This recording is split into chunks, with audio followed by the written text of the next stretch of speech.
से ज्यादा किसानों की आत्महत्याएं हुई। 18,000 किसानों की जमीन नीलाम हो गई मित्रों। 28% बेरोजगारी राजस्थान की धरती पर, और राजस्थान के 10,000 नौजवानों ने आत्महत्या कर ली बेरोजगारी और दूसरे कारणों से। मित्रों, क्या ऐसी सरकार को आप बदलना नहीं चाहोगे? क्या ऐसी सरकार को बर्खास्त नहीं करोगे? जनता की अदालत में बर्खास्त करने का यही समय है, सही समय है मित्रों। मैं आप में से साधारण कार्यकर्ता हूं और आप में से किसी कार्यकर्ता को जिम्मेदारी देनी थी। मेरे से कई योग्य और कई वरिष्ठ और कई अनुभव के कार्यकर्ता यहाँ बैठे हैं, लेकिन एक कार्यकर्ता के नाते किसी को ये भूमिका देनी थी, मुझे दी है, तो मुझे सम्मान, आपका आशीर्वाद चाहिए इस राजस्थान की सरकार को उखाड़ फेंकने के लिए।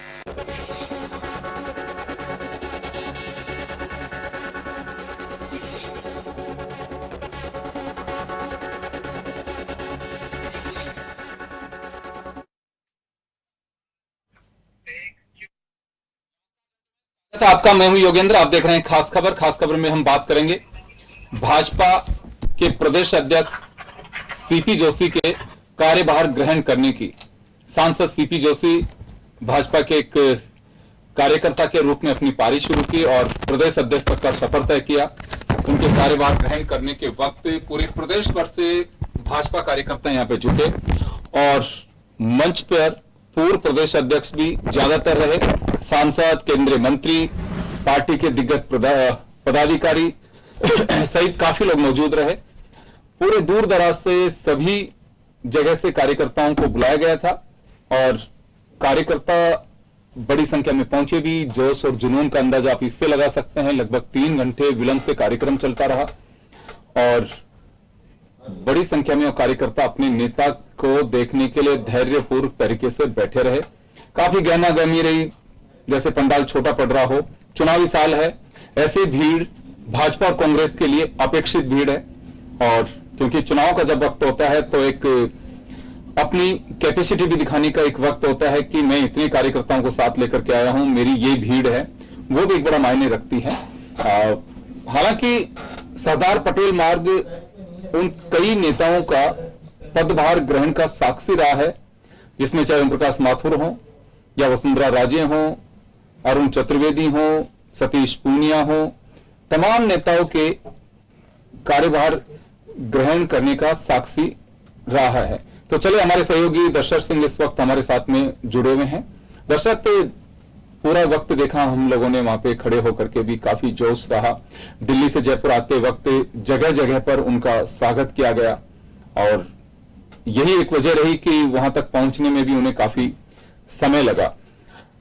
लबोलबाब जो हम पिछले कुछ दिन से जो चर्चा कर रहे थे, वही साफ कहा जा सकता है कि 2023 और 24 दोनों को लेकर के कार्यकर्ताओं में जोश फूंकने की कमान और चुनाव जीतने की कवायद में कैसे कार्यकर्ताओं को जोड़ सकते हैं, इसी सोच के साथ साथ बीजेपी ने यह चेहरा सतीश पूनिया को हटा करके सीपी जोशी को बनाया। देखिए, निश्चित तौर पे बीजेपी ने सतीश पूनिया को हटाकर सीपी जोशी को ये बड़ी जिम्मेदारी दी और खासकर 2023 या 24 का जो इलेक्शन, उसमें सीपी जोशी कमान संभालेंगे बीजेपी की। लेकिन सबसे बड़ी बात इस पूरे समारोह की देखें तो उसमें एक बड़ी बात इसमें निकलकर सामने आएगी कि बीजेपी जो है वो केंद्र सरकार की जो योजनाएं हैं उसके आधार पर जनता के बीच जाएगी, क्योंकि सीपी जोशी ने अपने उद्बोधन में ये बातें कई बार कही। उनकी तरफ से ये कहा गया कि आप बैनर पोस्टर जो लगाते हैं, आज के बाद अगर किसी कॉन्स्टिट्यूंसी में या जिले में या संभाग में जब हम जाएंगे तो वहां पर मोदी सरकार की जो स्कीम है उनके पोस्टर बैनर होने चाहिए।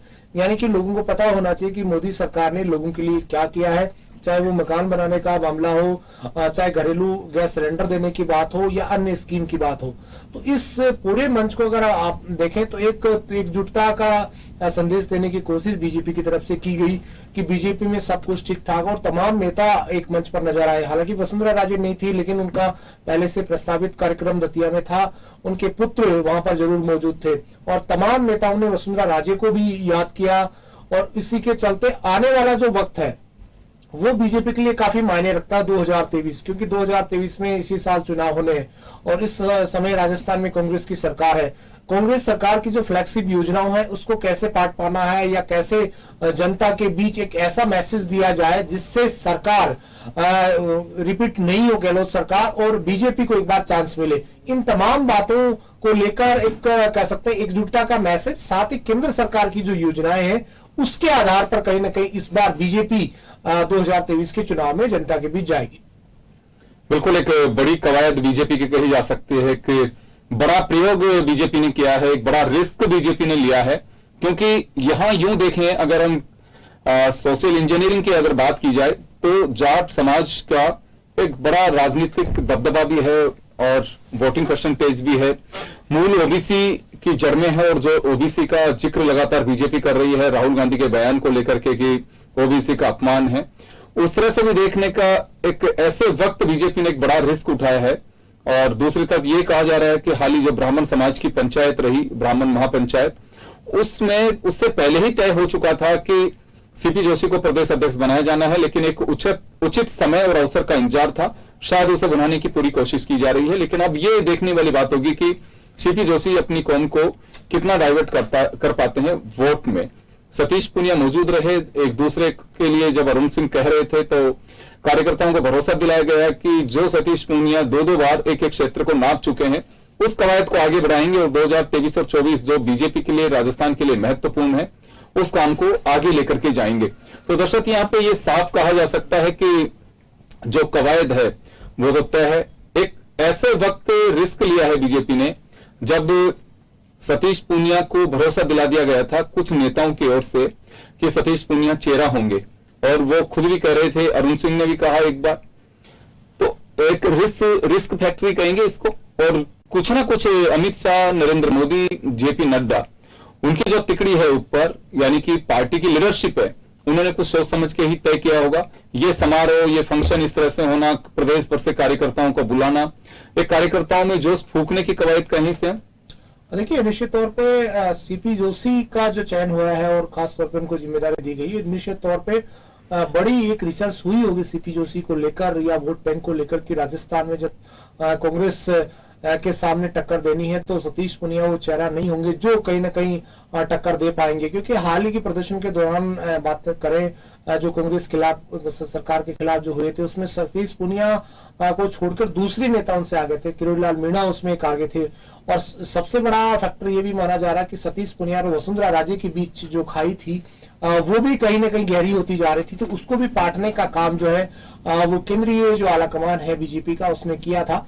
और इसी के चलते एक ऐसे चेहरे को यहाँ पर लाया गया जो निर्विवाद हो, मतलब उस पर किसी प्रकार का कोई आक्षेप नहीं हो और वो एक संतुलित ऐसा चेहरा हो जो सबके लिए मान्य हो, और वो चेहरा सीपी जोशी माना जाता है कि सीपी जोशी बहुत छोटे से कार्यकर्ताओं के रूप में वो आगे उभर कर आए हुए बीजेपी की जो यूथ इकाई है भाजपा में उस लंबे वक्त तक वो काम कर चुके हैं। तो ऐसे में एक ऐसे कार्यकर्ता को जिम्मेदारी बीजेपी की तरफ से देने की कोशिश इस बार की गई है जो सबका मान सम्मान रख सके, क्योंकि मोदी और अमित शाह राजस्थान निश्चित तौर पर उनके लिए काफी अहमियत रखता है 2023 में। और ये भी एक बड़ा प्रयोग है क्योंकि जाट प्रदेश अध्यक्ष को हटाना ये इतना आसान बीजेपी के लिए नहीं था, लेकिन कोई एक बड़ा कोई रिसर्च इसके पीछे हुआ है कि अगर जाट को हटाया जाता है या जाट सतीश पूनिया है उनकी जगह या उनको फिर नेता प्रतिपक्ष बनाया जाता है, बड़ी जिम्मेदारी उनको चुनाव में दी जाती है, उसका फायदा पार्टी को मिल सकता है। अन्य जो समाज है जनरल कास्ट उसको कैसे साधा जाए, ऐसा कोई प्रयोग बीजेपी की तरफ से ऐसा कोई रिसर्च करके ही एक ऐसा नाम सीपी जोशी के बारे में कहा जाता है कि सीपी जोशी वो नेता हैं जो धरातल से आते हैं और वो अपनी बात सीधी कहते हैं, यानी कि उनमें कोई गुट वाली बात नहीं है। वो जब प्रदेश अध्यक्ष बने तो निश्चित तौर पे चाहे वसुंधरा गुट हो, चाहे गजेंद्र सिंह का गुट हो या कह सकते हैं सतीश पुनिया का कैंप हो, ये तमाम कैंप जो है उनको वो साध सकते हैं। इस तरह की जो कवायद है वो कहीं ना कहीं एक बीजेपी आलाकमान ने सोचा होगा, उसके बाद ही सीपी जोशी को ये जिम्मेदारी दी गई है कि सबको साथ लेकर चले और 2023 का जो इलेक्शन है वो पहले जीते और उसके बाद 2024 की बात करें। हालांकि इस चुनाव में देखने वाली सबसे बड़ी बात ये होगी, आज उन्होंने मन से दोहराया सीपी जोशी ने कि केंद्र सरकार की जो फ्लैगशिप योजना है उनका प्रचार प्रसार होना चाहिए, मोदी सरकार ने क्या किया है ताकि जनता को पता लगे और इसका रिजल्ट 2023 में मिल सके। देखिए, एक साधारण कार्यकर्ता के रूप में पहचान है सीपी जोशी की, और मेवाड़ में एक कद्दावर नेता गुलाब चंद कटारिया के जाने के बाद में ऐसा माना जा रहा था कि मेवाड़ में अब कौन होगा, किरण माहेश्वरी का निधन हो चुका है। तो दो बातें देखी जा रही हैं। जब राजस्थान प्रदेश का अध्यक्ष बना दिया जाता है तो एक राजस्थान में उस रिक्ति को भरने की कोशिश की जाती है कि जो पार्टी आलाकमान को लगता है कि ये रिप्लेस कर सकता है। लेकिन बात अब मेवाड़ तक ही सीमित नहीं रही है सीपी जोशी को लेकर के, अब प्रदेश अध्यक्ष वो बन चुके हैं, तो एक बड़ी बात उनके लिए कही जाएगी। और ये बात सही है कि महत्वाकांक्षाएं जिस तरह की होती हैं उससे पार्टी में एक अलग तरह से आप एक गुटबाजी का शिकार हो जाते हैं। सतीश पूनिया के साथ में ये हुआ, बेशक उसे इनकार कर रहे हो, लेकिन उनके समर्थक उन्हें मुख्यमंत्री के रूप में देखने लगे थे। और ये बात पहले ही कही जा चुकी थी कि कमल का फूल और नरेंद्र मोदी ही चेहरा होंगे, उन्हीं के नाम पे चुनाव लड़ा जाएगा। वसुंधरा राजे, गजेंद्र सिंह शेखावत, सतीश पूनिया, इस तरह से कई चेहरे ऐसे बनते जा रहे थे जो अपने आप को मुख्यमंत्री का फेस मान करके चल रहे थे। तो सीपी जोशी को इन तमाम परिस्थितियों में देखते हुए पार्टी आलाकमान को लगता है कि एक साधारण से कार्यकर्ता हैं, वो बीजेपी की ओर से जिलाध्यक्ष बनाए गए थे, चित्तौड़गढ़ के युवा मोर्चे के प्रदेश अध्यक्ष रहे, 2 बार सांसद। तो इस तरह से हम ये कह सकते हैं कि जो महत्वाकांक्षाओं की बात आती है वो महत्वाकांक्षाएं सीपी जोशी में दिखाई नहीं देती हैं। तो चलिए, हमारे साथ हमारे अतिथि के रूप में मदन राठौड़ साहब और आरसी चौधरी साहब भी मौजूद हैं। आरसी चौधरी साहब, एक पहला रिएक्शन आपका लूंगा मैं कि जो भाजपा प्रदेश अध्यक्ष उनका कार्यभार ग्रहण करने का वक्त था, एक ही संकल्प और एक ही नारा कि राजस्थान में कांग्रेस की सरकार को बाहर करना है और 2024 का लोकसभा भी चुनाव भी जीतना है। जिन परिस्थितियों के अंदर हटाया गया, बहुत बड़ी चुनौती है बीजेपी के सामने इतना बड़ा रिस्क लेना, लेकिन उनकी अपनी रणनीति है और मकसद साफ है कि 2023 और 24। योगेंद्र जी, मैं कहना चाहूंगा कि भारतीय जनता पार्टी का ये एक बेसिक फॉर्मूला रहा है। जहां पे सत्तारूढ़ दल है, जहां पे ये सरकारें हैं, वहां पे इन्होंने मुख्यमंत्री बदलते रहे हैं, तमाम कैबिनेट को बदलना है, विधायकों के टिकट काटे हैं ताकि सरकार के खिलाफ में जो एंटी इनकम्बेंसी है उसको मीट आउट किया जा सके। लेकिन देश में पहली बार हो रहा है कि जो दल प्रतिपक्ष में है वो प्रतिपक्ष की भूमिका नाकाम रहा निभाने में, और जनता ने उसे इस रूप में नहीं स्वीकार किया कि वो जनता के मुद्दों को मुखर कर सकता है। और ऐसी परिस्थिति में प्रदेश अध्यक्ष बदला जाता है तो प्रदेश अध्यक्ष बदलने से उन्हें सत्ता मिलने वाली नहीं है। ये जो सीपी जी हैं, जोशी जी, जो नए प्रदेश अध्यक्ष बने और आज जो कार्यभार ग्रहण किया, हम उनको शुभकामना देते हैं। लेकिन दुर्भाग्य है कि जिस देश के वो संसद के वो सदस्य हैं, उस संसद में उन्होंने उस मुद्दे को कभी मुखर नहीं किया जो देश के प्रधानमंत्री नरेंद्र मोदी जी ने अजमेर और जयपुर के अंदर ईआरसीपी की जो बात कही थी।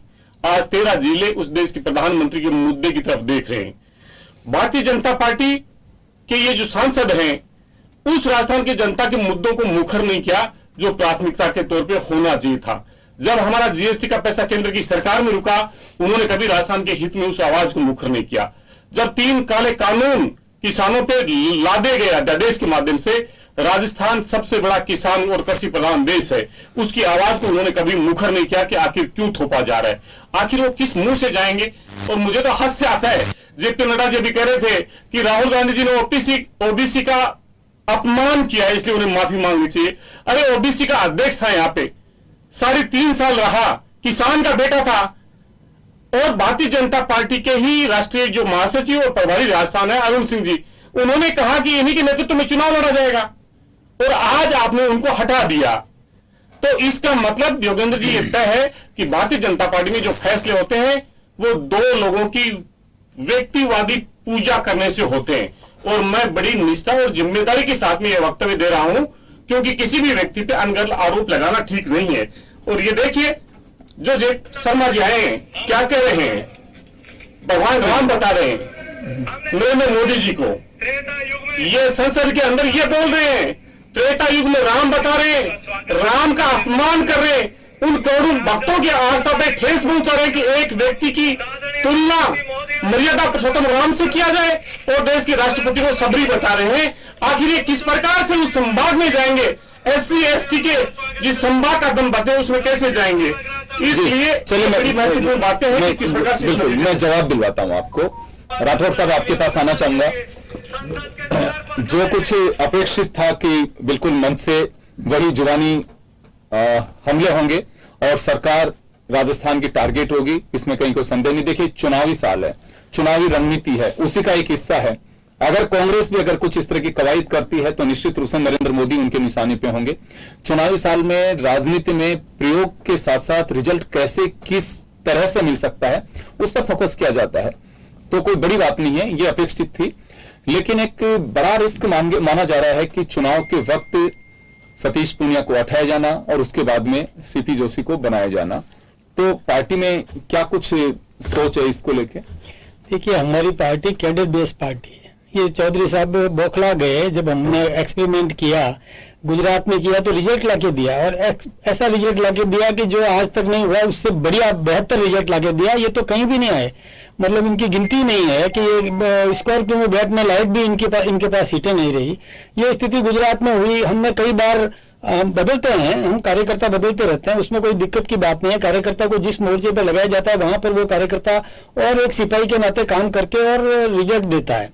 जहां तक सतीश पूनिया जी की बात है तो उन्होंने देखिए बहुत पुरजोर तरीके से जन आक्रोश यात्राएं निकाली। ऐसा हिंदुस्तान के इतिहास में कभी भी नहीं हुआ कि 200 विधानसभाओं में जन आक्रोश यात्राएं निकली और अंबार हो गया हमारे पास में शिकायतों का। वो लाकर के हम सचिवालय में डालने वाले हैं यहाँ पर, और इनको कहेंगे कि अब आप इन समस्याओं का समाधान करने का काम करो।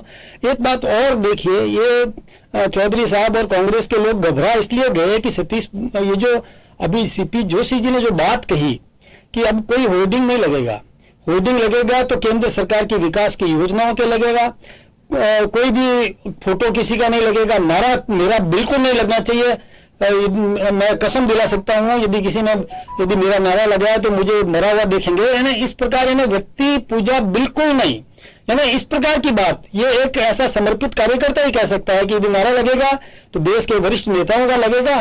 हम छोटे मोटे कार्यकर्ता जो होते हैं, हमको इस मामले से दूर रहना चाहिए। ये देखिए कैसा समर्पण है, कैसा त्याग है। कोई कांग्रेस का नेता कर सकता है क्या? किसी की भी ऐसी हिम्मत नहीं है कि वो अपने आप को, ये तो अपने आप को ज्यादा सुर्खियों में लेकर के और दिखाना चाहते हैं ये। लेकिन हमारा कैडर बेस कार्यकर्ता है, हमारा कार्यकर्ता में एक संस्कार है वो ये। और निश्चित रूप से मैं आपसे बताऊं, देखिए हमने ओम प्रकाश जी माथुर को लाए तो हम 6 महीना पहले लाए, मदन जी सैनी को लाए तो हम 6 महीना पहले लाए, और बीजेपी का एक प्रयोग है ये। नहीं, हमने किया तो हम रिजल्ट, क्योंकि हमारा कार्यकर्ता समर्पित कार्यकर्ता है। कोई भी नेतृत्व करे, किसी भी मोर्चे पर उसको भेज दो, वहां वो मेहनत करेगा, ईमानदारी से मेहनत करेगा और सफलता प्राप्त करेगा। कांग्रेस में ऐसा नहीं है। कांग्रेस में तो ये देखिए कि गुटबाजी बीजेपी में भी है, उससे इनकार नहीं किया जा सकता, तो सीपी जोशी को इससे बचना होगा, ये बात भी लगातार कही जा रही है। देखिए, गुटबाजी बिल्कुल नहीं है, एक कपोल कल्पित कल्पनाएं हैं ये कई लोगों की, और ये माउथ पब्लिसिटी कांग्रेस फैलाने में माहिर है। वो माउथ पब्लिसिटी फैलाती रहती है कि इनमें ऐसा है। कई बार ये अपने लोगों को भेज करके नारे लगवा देती है। ये तो कांग्रेस का कल्चर रहा है, हम कभी भी ऐसा नहीं करते। हमारे यहाँ तो निश्चित रूप से संस्कार युक्त कार्यकर्ता है, और वो अपने संस्कारों के बल पर और जनता में अपनी पैठ बनाई हुई है। और ये आरोप लगा रहे हैं कि उन्होंने अपने कार्यकर्ताओं को भेज के नारेबाजी करा देते हैं, तो कभी ऐसा सिलसिला हुआ कि कोई कांग्रेस के कार्यकर्ता पकड़े गए होंगे और जो नारेबाजी कर रहे हो आपकी पार्टी के नेता? अभी सतीश पूनिया जी ने एक बात कही थी कि जो कब बीजेपी कार्यालय के बाहर में जो नारे लगाए थे, जो पुतला दहन किया गया था, सतीश पूनिया ने खुद ने कहा कि मेरी पार्टी का कार्यकर्ता नहीं है, न मेरे व्यक्तिगत कार्यकर्ता, कांग्रेस के समर्थक थे। उन्होंने कहा कि अभी की बात बता रहा हूँ। देखिए, किरोड़ी लाल मीणा वाला भी, किरोड़ी लाल भी संस्कारित कार्यकर्ता, वो भी ऐसा पुतला जलाने वाली बात। हाँ, मैं पुतला जलाने वाली बात कर रहा हूं, तो वो कभी भी बीजेपी का कोई भी कार्यकर्ता कभी भी हमारे वरिष्ठ नेताओं का पुतला नहीं जला सकता। ये केवल कांग्रेस ही कर सकती है, और कांग्रेस में इस प्रकार के संस्कार हैं कि फूट डालो राज करो, वो आज तक करती आई है। खैर, पार्टी के देखिए कार्यालय में कोई करे वो बात एक अलग है। आपकी पार्टी के कार्यालय में वसुंधरा जी जब प्रदेश अध्यक्ष बनी थी, हरिशंकर भाबड़ा साहब के पुतले वहीं पे अंदर ही आकर के पार्टी के युवा मोर्चा के कार्यकर्ताओं ने जला दिए। और वो आपको पता है कि वो कौन थे, जो खचरियावास, वो खुद ही थे जिनको आपके प्रदेश अध्यक्ष थे, लेकिन उस वक्त वो प्रदेश मोर्चा के प्रदेश अध्यक्ष बीजेपी के नहीं थे। नहीं, वो कहीं आपके पार्टी के प्रदेश अध्यक्ष, कांग्रेस के मंत्री है, कहीं जा सकते हैं, सरकार में मंत्री है। लेकिन उस समय मदन जी, उस समय किसी ने कहा था कि आपको food and civil supply minister बनाएंगे, आप तो पुतला जला दो आज, ऐसा कहा किसी ने? देखिए वसुंधरा राजे उनके टिकट पड़ी, परिणाम आपके सामने। खैर चलिए, देखिए परिणाम आपके सामने है। देखिए वो अलग बात है, आप ये जो कह रहे हैं ना उसके, ये तो आरसी चौधरी जी जवाब देंगे। आरसी जी, ऐसी घटनाएं क्यों पहला करते हैं आप लोग कि बीजेपी के ऑफिस में जाके और बीजेपी के नेताओं के नारे लगाएं? देखिए, भारतीय जनता पार्टी ये भी कर सकती है कि जो मोदी जी की रैली में लगते थे कि वसुंधरा तुझी खैर नहीं, मोदी तुझी बैठ, ये बिल्कुल आपकी। लेकिन मैं कहना चाहूंगा कि भारतीय जनता पार्टी को ये चीज समझना चाहिए, जो जेपी नड्डा जी का दर्द है, वो ओबीसी समाज के किसान वर्ग के लोग थे कि 3.5 साल आपने मेहनत कराई और आपने उनको इस हिसाब से निकाल के फेंक दिया, और ये कहते हैं हमारा नेतृत्व तय करता है। ये देखिए, जिसमें अरुण सिंह जी कह रहे हैं चुनाव सतीश पूनिया के नेतृत्व में, ये हम नहीं करे, ये भारतीय जनता पार्टी के राष्ट्रीय महामंत्री और राजस्थान के प्रभारी हैं। तो आप लोग तैयारी इसी हिसाब से कर रहे थे, आप लोग तैयारी इसी हिसाब से कर रहे थे, इनकी रणनीति थी। मैं वंचिका होती है चौधरी साहब, आप कभी शाखा में गए नहीं हो, कभी आप जाएंगे तो आपको पता चलेगा। दीजिए का शाखा में जाने का, बोलने का वंचिकाएं देते हैं कि दिखा, इधर मान तो बोलने दीजिए। योगेंद्र जी, मैं कहना चाहूंगा कि मदन जी ने एक बात कही कि प्रदेश अध्यक्ष ने कहा कि मेरा कोई नारा नहीं लगाएगा, पोस्टर में कोई बाजी नहीं होगी। आज भी मीडिया की सुर्खी में यह था कि सतीश पूनिया की फोटो पोस्टर से गायब है और वसुंधरा राजे की है। ये पोस्टर वार से भारतीय जनता पार्टी बच नहीं सकती, इसलिए पोस्ट वार से ये समझ रहे कि पोस्टर ही नहीं रहेगा तो फिर मुद्दा ही नहीं रहेगा। एक ये कह रहे हैं कि कोई नारा नहीं लगाएगा, 2 ही लोगों का।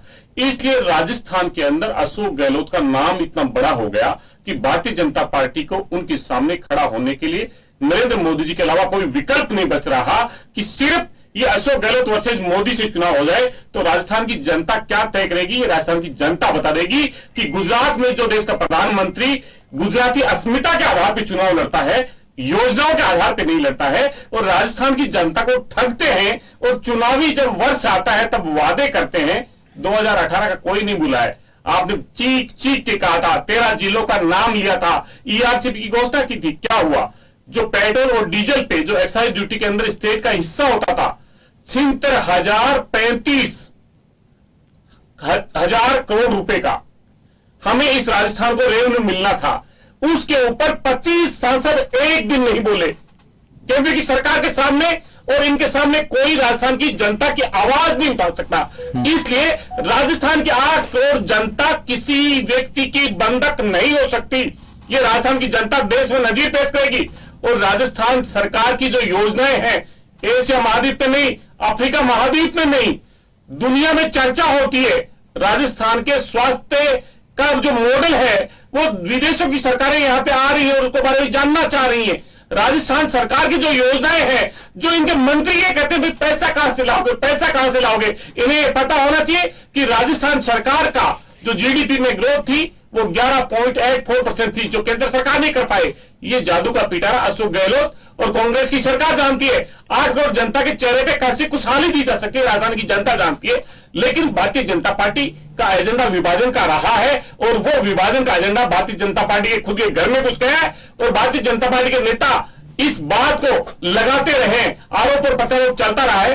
पहले 12 मुख्यमंत्री होते थे, आज CP Joshi ji zipper foundation के लोग कहते हैं कि ये 13वां मुख्यमंत्री राजस्थान के अंदर आ गया है। ये भारतीय जनता पार्टी को तय करना है, लेकिन राजस्थान की जनता देश में नजीर पेश करने जा रही है, मुद्दों पे बात करना चाह रही है, केंद्र की सरकार से पूछना चाह रही है कि अशोक गहलोत 500 रुपए में सिलेंडर देता है और मोदी जी का सिलेंडर 1100 रुपए मिलता है। राजस्थान की सरकार पूछना चाहती है कि यहाँ पे 8 रुपए में एक बात और कही का खाना मिलता है, रोजगार। आरसी चौधरी साहब, एक बात और कही गई, मंच से जो कही गई, सीपी जोशी ने अपने पहले स्पीच में कहा कि जो हॉस्पिटल्स बन रहे हैं, आपके शौचालय बन रहे हैं, आपके आवास बन रहे हैं, आपकी सड़कें बन रही हैं, वो नरेंद्र मोदी जो पैसा भेज रहे हैं सिर्फ उससे बन रही है। देखिए ये बात पूरे चुनाव कैंपेन में भी रहेगी। निश्चित रूप से सुनिए कि ये जो प्रधानमंत्री आवास योजना है, ये भारतीय जनता पार्टी को तो थी नहीं। खाद्य सुरक्षा कानून भारतीय जनता पार्टी का तो था नहीं। यूपी की सरकार ने लोगों को अधिकार देके गई, योजनाएं चला के गई। देश के प्रधानमंत्री ने कहा था कि मनरेगा को मैं जीता जाता स्मारक बनाऊंगा यूपीए की असफलताओं का, और वही मनरेगा जब कोविड का दौर आया, वैश्विक महामारी का दौर आया, लोगों के जीवन का आधार बना। आज ये कहते हैं हम 80 करोड़ लोगों को हम फूड पैकेट्स दे रहे हैं, खाना दे रहे हैं। ये अगर राइट टू कौन देखेगा था? यूपी की सरकार देखेगी, बंद कर ही नहीं सकते। देश के प्रधानमंत्री कहते हैं यूपी की सरकार कानून बनाती है और उन कानूनों को खत्म करता हूं। राइट टू हेल्थ राजस्थान की 8 करोड़ जनता को हम देने जा रहे हैं। भारतीय जनता पार्टी उस एजेंडे पे अपना स्टैंड नहीं ले पा रही है। तमाम सब चीजें हैं राजस्थान की जनता मुद्दों पे चर्चा करेगी और देश के अंदर नजीर पेश करेगी कि देश मुद्दों पे लौटे। इनकी ध्रुवीकरण की राजनीति को और फूट डालो राज को की जो अंग्रेजों की नीति थी, जो भारतीय जनता पार्टी का डीएनए रही है, संघ का डीएनए रही है, उस पर लगातार हमला करेगी और उसे बेनकाब करेगी।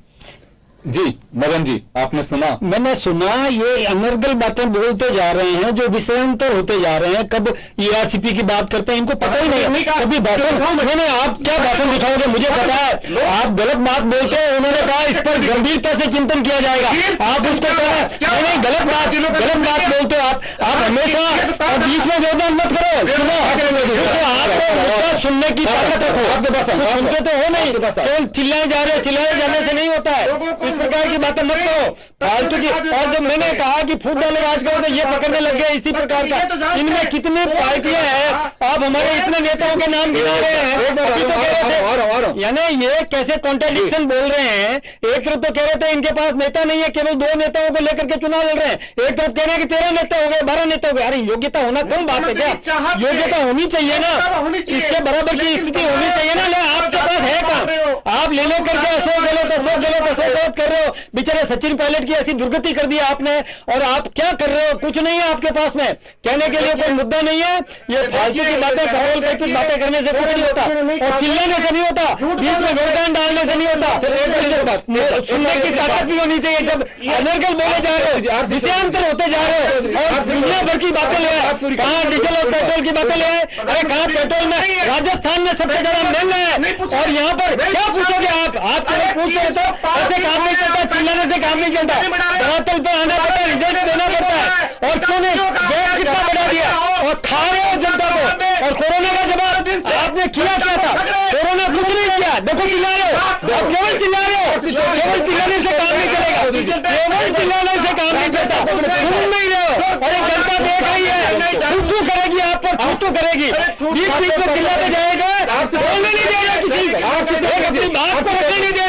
और कोरोना कितने नहीं, राहुल गांधी कहता था कि मैं नहीं लगाऊंगा, वैक्सीनेशन नहीं लगाऊंगा, भाग करके गया, वैक्सीनेशन लगाया। ये गांधी परिवार चिल्लाता था। और बातें करते हो, ऐसी बातें क्या है? ऐसी मैं इसलिए बोलता हूँ कि किसने बचाया कोरोना से? नरेंद्र मोदी ने बचाया। आप ऐसी बातें, हाँ चिल्ला रहा था, कह रहा था मत लगाओ, इस प्रकार से भड़का रहा था दुनिया को, मत लगाना, इससे बच्चे पैदा नहीं होंगे, इससे ये नहीं होंगे। किस प्रकार की बच्चे की बातें कर रहे हो? और क्या? अरे बयान दिखाता, दुनिया देख रही है, दुनिया देख रही है। आप कहने से नहीं होता है। और दूसरी बात, और आप सुनिए, कुछ नहीं है आपके पास, कहने को कुछ नहीं है, केवल अनर्गल बकवास करने की, अनर्गल बातें बोलने की सिवाय आपके पास में है कुछ नहीं। इस प्रकार की बातें करने से काम नहीं चलता है।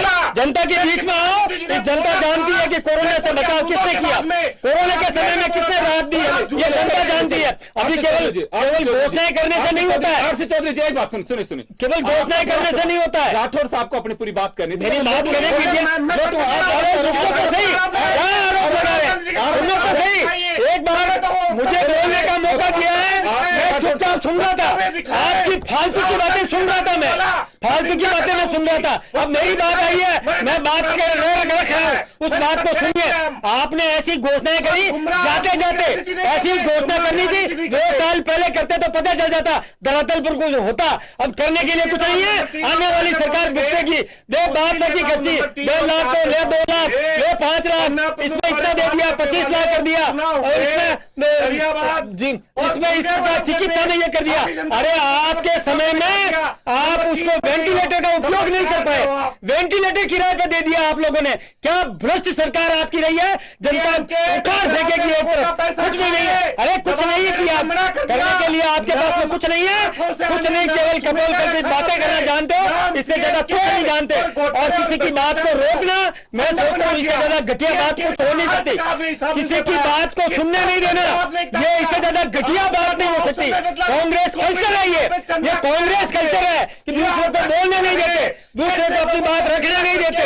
ये कांग्रेस कल्चर इतना हल्का है इतना निम्न स्तर का है, किस प्रकार के बोल देते हो? अरे कोर्ट में बोलते हो, घर में बोलते हो, चौपाल पर बोलते हो, दूसरों को सुनने नहीं देना चाहते, इससे ज्यादा हल्की बात कोई हो नहीं सकती। ये कांग्रेस कल्चर इतना नीचे गिर गया। समय माफी चाहूंगा मैं।